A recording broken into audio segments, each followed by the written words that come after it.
जैसे दूध के धारा बाबा के शरीर में गंगा देवा दे पोहारा।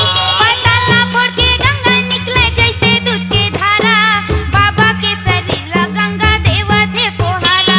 पताला फोड़ के गंगा निकले जैसे दूध के धारा बाबा के शरीर गंगा देवा दे पोहारा।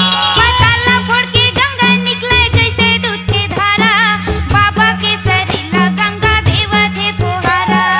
आगे हार धक्कत रहा जोरी जोरी के आंखें मूंदे बैठे बाबा हाथ जोड़े के। आगे हाथ धक्कत रहा जोरी जोरी के आँखें मूंदे बैठे बाबा हाथ जोड़ी के। आगे हार धक्कत रहा जोरी जोरी के आंखें मूंदे बैठे बाबा हाथ जोड़े के। आगे हाथ धक्कत रहा जोरी जोरी के आँखें मूंदे बैठे बाबा हाथ जोड़ी के।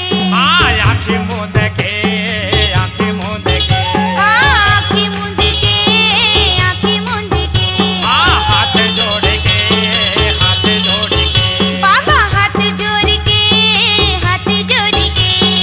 आगे जल के दीदी धधा कुड़गे वो आगे जल के बहने धधा कुड़गे वो उगी गए पहाड़ माँ उगे छाता पहाड़ माँ धोनी जल गेला उगी गए पहाड़ माँ उगे छाता पहाड़ माँ धोनी जल गेला।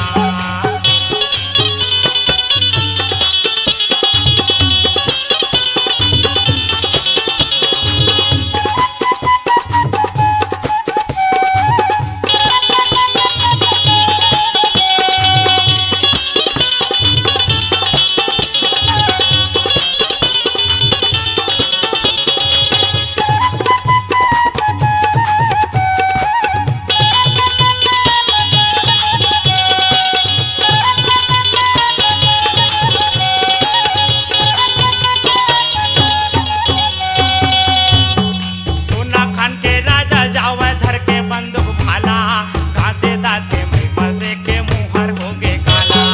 सोना खान के राजा जावे धर के बंदूक वाला घासीदास के महिमा देके मुहर हो गे काला।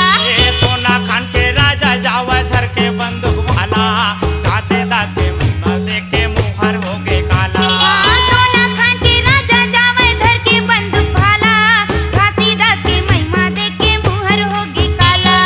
राजा बोले घासे दास ला तार दे बाबा मोला तार दे बाबा मोला साहेब तार दे बाबा मोला। राजा बोले घासीदास ला दर दे बाबा मोला दर दे बाबा मोला तैहा दर दे बाबा मोला। राजा बोले घासे दास ला तार दे बाबा मोला तार दे बाबा मोला साहेब तार दे बाबा मोला। राजा बोले घासीदास ला दर दे बाबा मोला दर दे बाबा मोला तैहा दर दे बाबा मोला। तार दे बाबा मोला तार दे बाबा मोला दर दे बाबा मोला दर दे बाबा मोला। तार दे बाबा मोला तार दे बाबा मोला। तार दे बाबा मोला तार दे बाबा मोला। आगे जल के दीदी